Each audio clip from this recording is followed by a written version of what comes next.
C'est au bout de 3 jours qu'ils le trouvèrent dans le temple, assis au milieu des docteurs de la loi. Il les écoutait et leur posait des questions, et tous ceux qui l'entendaient s'extasiaient sur son intelligence et sur ses réponses.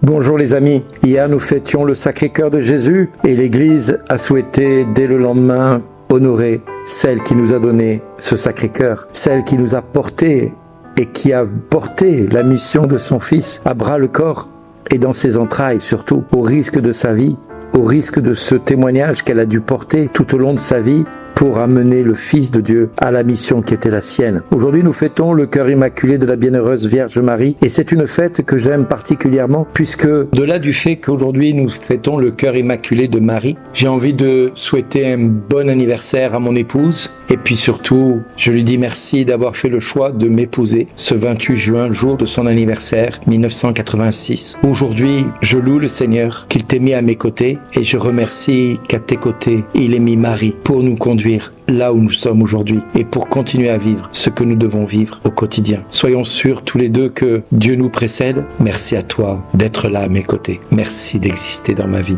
Au-delà du fait qu'aujourd'hui nous fêtons le cœur immaculé de Marie, nous voyons là dans l'évangile de ce jour une bienheureuse Vierge Marie, maman d'un enfant de 12 ans qui est tout affolée, qui cherche son fils et qui ne comprend pas comment son fils a disparu pendant 3 jours et 3 nuits. Mon enfant, pourquoi nous as-tu fait cela? Vois comme nous avons souffert en te cherchant, ton père et moi.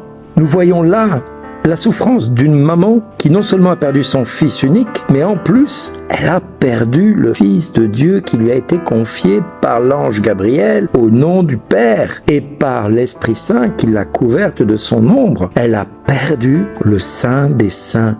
Elle l'a égaré. Elle n'a pas pu le protéger pendant 3 jours et 3 nuits. Jésus a échappé à son contrôle de mère. Cette mère qui aujourd'hui serait considérée comme une mère indigne, qui a perdu son enfant et qui n'a pas fait attention que son enfant n'était pas avec elle et qu'elle ne le suivait pas. Cette mère qui aujourd'hui serait considérée comme une moins que rien pour beaucoup d'hommes et de femmes dans la société. Comment tu n'étais pas occupé de tes enfants, tu n'as pas fait les choses comme tu aurais dû, etc., etc. Mais voilà, il se passe un événement et Marie nous commente cet événement comme étant un événement qui l'a marqué, pour ne pas dire traumatisé, pour que cela lui serve de leçon et qu'elle médite dans son cœur tout ce que Jésus avait dit. Comment se fait-il que vous m'ayez cherché? Ne le saviez-vous pas? C'est chez mon Père que je dois être. Et là, Marie, aussi sage qu'elle puisse être, aussi éclairée de l'Esprit Saint qu'elle puisse l'être, avec Joseph, ils ne comprirent pas ce qu'il leur disait. Il descendit donc à ce moment-là avec eux pour rentrer à Nazareth. Il leur était soumis, mais sa mère,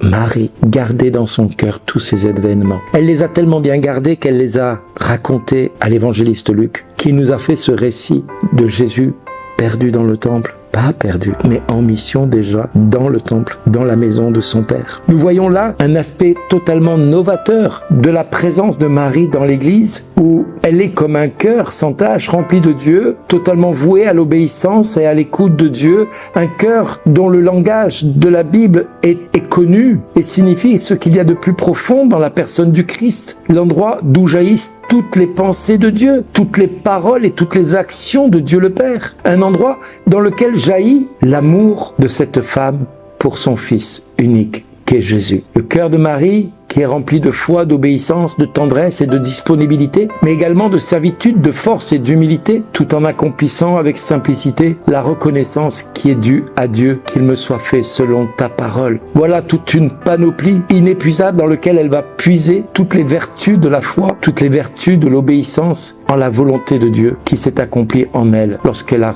accepté que l'Esprit Saint la couvre de son ombre. Pourquoi nous trouvons dans la réponse de Jésus, là où est ton trésor, là aussi sera ton cœur. Le trésor de Marie est son fils. Et Thérèse disait, le trésor de la mère appartient à l'enfant. Le trésor de la mère appartient à l'enfant. Le trésor de la mère Marie appartient à l'enfant que nous sommes et le trésor c'est Jésus. Elle lui a donné tout son cœur, tout son amour, toutes ses pensées, toutes ses paroles, toutes ses actions. Tout a conduit Marie à servir et à honorer le Fils de Dieu. Elle était comme une source, elle est restée comme une source, comme un but, afin de contempler et de plaire à Dieu tout au long de ces siècles. Elle nous a conduits au fil des apparitions qu'elle a manifestées par l'obéissance à Dieu, qui l'a rendue présente au sein même de l'Église, que ce soit à la Salette, que ce soit à Notre-Dame du Lot, que ce soit à Pontmain, que ce soit à Fatima, que ce soit à Lourdes, ou à Medjugorje, ou à Garabandal, ou ailleurs. Marie n'a cessé de nous amener à contempler et à plaire à Dieu. Plaire et contempler Dieu. L'évangile de ce jour donc nous donne un bon exemple de ceci. Après nous avoir raconté la scène de l'enfant Jésus perdu et retrouvé dans le temple, il nous dit sa mère gardait dans son cœur tous ces événements. Dieu se laisse contempler par les cœurs purs et Marie a gardé dans son cœur cette pureté et elle a contemplé cet événement jour après jour jusqu'au jour où elle a pu raconter à Luc ce qui s'était produit. Depuis l'incarnation jusqu'à l'ascension de Jésus, en passant par les heures amères de la passion que Marie a vécue avec son Fils, elle a gardé dans son cœur d'innombrables événements, souvenirs, situations, rires, pleurs, joie, inquiétudes. Elle les a médités et approfondis et c'est ce qu'elle nous invite à vivre au quotidien à travers le chapelet, les mystères du chapelet, mais également au travers de la lecture de la parole de Dieu, à travers la joie de la visite de l'ange Gabriel qui lui annonce son rôle pour accomplir la volonté de Dieu, le premier baiser, la première fois qu'elle a dû serrer Jésus contre son cœur, la première fois où elle lui a donné le sein, où elle le tenait dans ses bras et le nourrit de son lait, la première fois où elle l'a vu rire, sourire et dire maman, la première fois où elle l'a vu marcher, la première fois où elle a vu sa croissance physique et spirituelle grandir et cette complicité qu'elle a dû avoir avec lui à maintes reprises et les jeux qu'ils ont dû avoir ensemble, le travail qu'ils ont pu accomplir avec Joseph et qu'elle regardait Joseph enseigner à Jésus le métier de menuisier, d'ébéniste, de charpentier. Et également cette complicité qu'elle va avoir avec Jésus lors des noces de Cana. Et puis tout ce qu'elle a pu entendre de Jésus quand il a commencé à annoncer la bonne nouvelle du royaume en enseignant ses disciples et le peuple lors de ses sermons. Et puis ce moment douloureux de la passion. La douleur salvatrice de la croix dont elle est bien consciente que cette épée qui lui avait été annoncée, qui transpercerait son cœur, est en train de se réaliser, mais pour la conduire vers une espérance dont le triomphe est la résurrection de son Fils Jésus. Demandons aujourd'hui par Marie la grâce de l'aimer chaque jour un peu plus en prenant exemple sur elle, sur sa manière d'aborder Jésus, d'aimer Jésus, de le chercher et de lui plaire. Oui, le Seigneur nous invite à rechercher sa face en ce jour. Cherchons-le de tout notre cœur, soyons comme Marie, des quêteurs d'amour de Jésus, mais également soyons les bons fils de Marie, puisque c'est à Jean que Marie a été confiée. C'est donc à nous que Jésus nous confie sa mère, pour que nous prenions soin d'elle, pour que nous l'écoutions, pour que nous fassions ce qu'elle nous dit, parce que tout ce qu'elle nous dit, c'est de faire tout ce que Jésus nous invite à accomplir. Faites tout ce qu'il vous dira-t-elle à Cana. Et elle nous dit aujourd'hui, faites tout ce qu'il vous dit dans la parole. Accomplissez la parole de Dieu. Mettez-la en pratique et vous verrez si je ne suis pas capable de dénouer les nœuds de votre désobéissance, les nœuds qu'Ève a noués sur votre vie par son péché. Moi, la mère du Fils de Dieu, je suis celle qui est capable de dénouer les nœuds de la désobéissance d'Ève pour la faire et la conduire vers la sainteté et le salut. Ayons ce cœur rempli de dévotion à ce cœur immaculé de Marie, qui revêt tant une importance capitale pour nous, mais également pour le royaume. Ayons dans notre cœur ce Fils qui a déclaré son amour pour toute l'humanité, et Marie qui n'a cessé d'intercéder d'une façon toute singulière pour nous conduire à lui.